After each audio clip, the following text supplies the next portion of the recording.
সেদিন রাতে আমি একা ছিলাম, কিন্তু ঘরের ভিতর থেকে যে নিঃশ্বাসের শব্দটা শুনছিলাম সেটা আমার ছিল না। ঘটনাটা 2019 সালের। আমি তখন পশ্চিমবঙ্গের একটা ছোট গ্রামে নতুন বাড়ি ভাড়া নিয়েছিলাম। চাকরির জন্য শহর থেকে গ্রামে আসতে হয়েছিল। বাড়িটা ছিল বেশ বড়, কিন্তু আশেপাশে খুব বেশি মানুষ থাকতো না। চারদিকে শুধু গাছ, পুরনো কুয়ো আর একটা ভাঙা মন্দির। প্রথম দিন বাড়িতে ঢুকেই একটা অদ্ভুত অনুভূতি হয়েছিল। মনে হচ্ছিল কেউ যেন আমাকে দেখছে। আমি ভেবেছিলাম নতুন জায়গা বলে হয়তো এমন লাগছে, কিন্তু আসল ঘটনা শুরু হয়েছিল তৃতীয় রাতে। সেদিন রাত প্রায় 1টা হবে। আমি মোবাইলে ভিডিও দেখছিলাম। হঠাৎ রান্নাঘর থেকে একটা শব্দ পেলাম। আমি চমকে উঠলাম, ভাবলাম হয়তো বিড়াল ঢুকেছে। আমি উঠে রান্নাঘরে গেলাম, কিন্তু সেখানে কেউ ছিল না। সবকিছু ঠিকই ছিল। আমি আবার ঘরে ফিরে এলাম, কিন্তু 5 মিনিট পর আবার শব্দটা এলো। এবার একটু বিরক্ত লাগলো। আমি আবার রান্নাঘরে গেলাম। তখনই দেখলাম কিচেনের জানলাটা ধীরে ধীরে নড়ছে, কিন্তু কোনো রকম বাতাস ছিল না। জানলাটা যেন কেউ বাইরে থেকে ঠেলছে। আমি সাহস করে জানলাটা বন্ধ করে দিলাম। নিজেকে বোঝালাম এগুলো কিছুই না, হয়তো পুরনো বাড়ি, তাই হয়তো এরকম লাগছে। কিন্তু সেদিন রাতে আরেকটা ঘটনা ঘটেছিল। আমি ঘুমিয়ে পড়েছিলাম। হঠাৎ মাঝরাতে ঘুম ভেঙে গেল, কারণ আমি পরিষ্কার শুনলাম কেউ যেন আমার ঘরের ভিতর হাঁটছে। আমি চোখ খুলে চারদিকে তাকালাম। ঘরে কেউ নেই, কিন্তু শব্দটা থামেনি। শব্দটা আসছিল আমার বিছানার পেছন দিক থেকে। আমি ধীরে ধীরে উঠে বসছিলাম। হঠাৎ শব্দটা বন্ধ হয়ে গেল। পুরো ঘর নিস্তব্ধ। আমি ভাবলাম হয়তো স্বপ্ন দেখছিলাম, কিন্তু তখনই আমার চোখ পড়ল দরজার দিকে। দরজাটা একটু খোলা ছিল, আর দরজার ফাঁক দিয়ে মনে হচ্ছিল কেউ দাঁড়িয়ে আছে, একটা কালো ছায়ার মতো। আমি কয়েক সেকেন্ড তাকিয়েছিলাম, তারপর সাহস করে বললাম, কে? কোনো উত্তর নেই। আমি আবার বললাম, কে ওখানে? হঠাৎ দরজাটা আস্তে আস্তে নিজে নিজেই বন্ধ হয়ে গেল। আমি দৌড়ে গিয়ে দরজা খুললাম। বাইরে কেউ নেই, পুরো বাড়ি নিঃশব্দ। কিন্তু একটা জিনিস তখন আমার নজরে পড়েছিল, মেঝেতে ভেজা পায়ের ছাপ, ঠিক দরজার সামনে। মনে হচ্ছিল কেউ ভিজে পা নিয়ে ঘরে ঢুকেছিল। কিন্তু বাইরে তো বৃষ্টি হচ্ছিল না। সেই রাতে আর ঘুমোতে পারিনি। সকাল হলেই পাশের বাড়ির কাকুকে সব বললাম। কাকু আমার কথা শুনে কিছুক্ষণ চুপ করে রইলেন। তারপর বললেন, তুমি কি সত্যি ওই বাড়িতে থাকছো? হ্যাঁ, কেন? ওই বাড়িটা অনেক বছর খালি ছিল। আমি অবাক হয়ে জিজ্ঞেস করলাম, কেন? তিনি আমার দিকে তাকিয়ে বললেন, কারণ ওই বাড়িতে এক মেয়ের মৃত্যু হয়েছিল। কি? কেন? কিভাবে হয়েছিল? কাকু বললেন, লোকেরা বলে রাতের বেলা এখনো তাকে দেখা যায়। আরে কাকু, এসব ভূতের গল্প। তুমি কি কাল রাতে দরজার কাছে ভেজা পায়ের ছাপ দেখেছিলে? আপনি জানলেন কিভাবে? আমি কিভাবে জানলাম সেটা বাদ দাও, যেটা বলছি সেটা শোনো। আজ রাতে যদি আবার কিছু শুনতে পাও, তাহলে কিন্তু দরজা খুলো না। সেদিন সারাদিন আমার মাথায় সেই কথাটা ঘুরছিল। রাতে আমি ঠিক করলাম, আজ যদি কিছু হয় আমি সবকিছু ভিডিও করব। আমি মোবাইল ক্যামেরা চালু করে ঘুমাতে গেলাম। রাত প্রায় 2টা। হঠাৎ আবার সেই শব্দ, কেউ হাঁটছে আমার ঘরের ভেতর। আমি ধীরে ধীরে চোখ খুলে দেখলাম আমার বিছানার পাশে একটা মেয়ে দাঁড়িয়ে আছে। তার চুল ভেজা, মুখটা নিচু করা, আর তার পা থেকে পানি পড়ছিল মেঝেতে, ঠিক সেই ভেজা পায়ের ছাপ যেটা আমি আগের দিন রাতে দেখেছিলাম। আমি তখন বিছানায় বসে কাঁপছিলাম। মেয়েটা আমার বিছানার পাশে দাঁড়িয়েছিল। তার চুলগুলো ভেজা, মুখটা নিচের দিকে ঝুঁকে, মেঝেতে টুকটুক করে পানি পড়ছে। আমার গলা শুকিয়ে গিয়েছিল। আমি কোনোভাবে বললাম, কে? কে তুমি? মেয়েটা কোনো উত্তর দিল না। কয়েক সেকেন্ড পরে ধীরে ধীরে তার মাথাটা উঠালো। তার চোখ দুটো পুরো ফ্যাকাশে, যেন অনেকদিন ধরে সে ঘুমায়নি। সে আমার দিকে তাকিয়েছিল। আমি ভয়ে 1 ইঞ্চিও নড়তে পারছিলাম না। হঠাৎ সে বলল, তুমি এখানে কেন? আমি বললাম এই বাড়ি আমি ভাড়া নিয়েছি। সে কয়েক সেকেন্ড চুপ করে রইল, তারপর আবার বলল, এই বাড়ি আমার। আমি আর কিছু বলার আগেই সে ধীরে ধীরে পিছনের দিকে হাঁটতে লাগলো। তারপর হঠাৎ করে অদৃশ্য হয়ে গেল। পুরো ঘর আবার ফাঁকা। আমি কয়েক মিনিট পর্যন্ত নড়তে পারিনি। তারপর হঠাৎ মনে পড়ল, আমি তো মোবাইলে ক্যামেরা চালু করে রেখেছিলাম। কাপা হাতে মোবাইলটা তুলে ভিডিওটা চালালাম। ভিডিওর প্রথমে কিছুই ছিল না। আমি ঘুমোচ্ছি, ঘর অন্ধকার। তারপর হঠাৎ ভিডিওতে দেখা গেল দরজাটা আস্তে আস্তে খুলছে, কিন্তু কেউ ঢুকছে না। কয়েক সেকেন্ড পরে হঠাৎ করে ফ্রেমের মধ্যে একটা ছায়া দেখা গেল। ধীরে ধীরে সেটা পরিষ্কার হতে লাগলো। একটা মেয়ে, ভেজা চুল, ঠিক আমার বিছানার পাশে দাঁড়িয়ে। আমার হাত থেকে মোবাইলটা পড়ে গেল, কারণ এর মানে আমি যা দেখেছি সেটা সত্যি। পরদিন সকালে আমি আবার পাশের বাড়ির কাকুর কাছে গেলাম। আমি তাকে পুরো ভিডিওটা দেখালাম। তিনি ভিডিওটা দেখে একদম চুপ হয়ে গেলেন।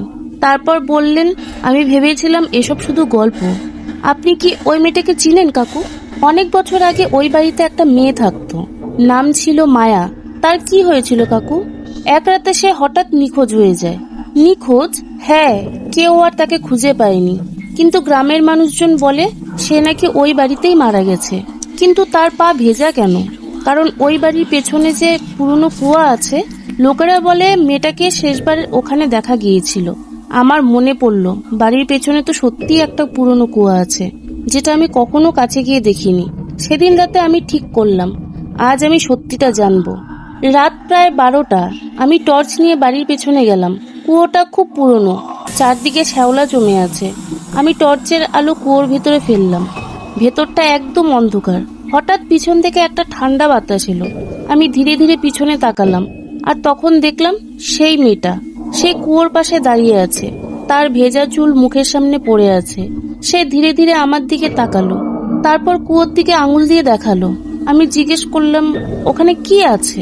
সে ফিসফিস করে বলল, সত্যি, ওখানে সত্যি আছে। আমি আবার কুয়োর ভেতরে টর্চ ফেললাম। কয়েক সেকেন্ড পর্যন্ত নিঃশ্বাস নিতে পারছিলাম না। কুয়োর ভেতরে একটা সাদা কাপড় ভাসছিল, আর সেই কাপড়ের নিচ থেকে একটা মানুষের হাত বের হয়ে আছে। আমার হাত থেকে টর্চ প্রায় পড়ে যাচ্ছিল। আমি আবার আলোটা ফোকাস করলাম। হাতটা নড়ছিল না, কিন্তু স্পষ্ট দেখা যাচ্ছিল। আমি ধীরে ধীরে পেছনে তাকালাম। মেয়েটা ঠিক আমার পেছনে দাঁড়িয়েছিল। সে বলল, ওখানেই সত্যি লুকিয়ে আছে। আমি বললাম, ওখানে কে আছে? মেয়েটা বলল, আমাকে কেউ বিশ্বাস করেনি। আমি আবার কুয়োর ভেতরে তাকালাম, কিন্তু এবার আর কিছু দেখা গেল না। সাদা কাপড়টাও নেই, হাতটাও নেই। মনে হচ্ছিল যেন কিছুই ছিল না। আমি দ্রুত পেছনে তাকালাম, মেয়েটাও নেই। চারপাশে শুধু অন্ধকার আর ঝিঝি পোকার শব্দ। আমি দৌড়ে ঘরে ফিরে এলাম। সারা রাত ঘুমোতে পারিনি। মাথায় শুধু একটাই প্রশ্ন ঘুরছিল, মেয়েটা আমাকে কুয়োর কাছে কেন নিয়ে গেল? পরদিন সকালে আমি আবার পাশের বাড়ির কাকুর কাছে গেলাম। আমি তাকে পুরো ঘটনাটা বললাম। তিনি আমার কথা শুনে অনেকক্ষণ চুপ করে রইলেন। তারপর বললেন, তুমি নিশ্চিত তুমি হাত দেখেছিলে? আমি বললাম, হ্যাঁ, একদম পরিষ্কার। কাকুর মুখটা ফ্যাকাশে হয়ে গেল। তিনি বললেন, অনেক বছর আগে পুলিশ ওই কুয়োটা খুঁজেছিল, কারণ গ্রামের মানুষজন সন্দেহ করত মায়ের সাথে খারাপ কিছু হয়েছে। আমি জিজ্ঞেস করলাম, কিন্তু কিছু ওখানে পাওয়া যায়নি? না, কিছুই পাওয়া যায়নি। তারপর তিনি আমার দিকে তাকিয়ে বললেন, তুমি কি সত্যি কুয়োর কাছে গিয়েছিলে? আমি বললাম, হ্যাঁ। তিনি বললেন, আজ রাতে আবার গেলে সাবধানে যেও। তার কথাটা আমার মাথায় ঘুরছিল। সেই রাতে আমি আবার কুয়োর কাছে গেলাম। এবার আমার সাথে একটা মোটা দড়ি আর টর্চ ছিল। রাত তখন প্রায় 1টা। চারদিকে একদম নীরবতা। আমি কুয়োর ভেতরে আলো ফেললাম। প্রথমে কিছুই দেখা গেল না, কিন্তু কয়েক সেকেন্ড পরে আলোটা যখন একটু গভীরে পড়ল, তখন আমি একটা অদ্ভুত জিনিস দেখলাম। কুয়োর দেওয়ালে কিছু আঁচড়ের দাগ, যেন কেউ ভেতর থেকে বের হওয়ার চেষ্টা করেছিল। ঠিক তখনই পেছন থেকে একটা ফিসফিসে আওয়াজ এলো, নামো, তাড়াতাড়ি নামো। আমি দ্রুত ঘুরে দাঁড়ালাম। মেয়েটা আবার সেখানে দাঁড়িয়ে আছে। এবার কুয়োর ভেতরের দিকে তাকিয়ে আছে। আমি জিজ্ঞেস করলাম, তুমি কি চাইছো আমি নিচে নামি? সে কিছুই বলল না, কিন্তু জানি না কেন আমি দড়িটা কুয়োর পাশে বেঁধে নিচে নামতে শুরু করলাম। কুয়োর ভেতরটা খুব ঠান্ডা, ভেজা দেওয়াল, শ্যাওলার গন্ধ। আমি ধীরে ধীরে নিচে নামছিলাম। হঠাৎ আমার পা কিছুর সাথে লাগলো। আমি টর্চের আলো ফেললাম, আর দেখলাম কুয়োর নিচে একটা পুরনো কাঠের বাক্স। বাক্সটা আধা ডুবে আছে পানিতে। আমি ধীরে ধীরে সেটা খুললাম। ভেতরে একটা কাপড়ে মোড়া জিনিস। আমি কাপড়টা সরালাম, আর তখন বুঝলাম ওটা একটা মানুষের কঙ্কাল। কিন্তু আসল ভয়ের জিনিসটা তখনও বাকি ছিল, কারণ কঙ্কালের হাতে একটা লকেট ছিল।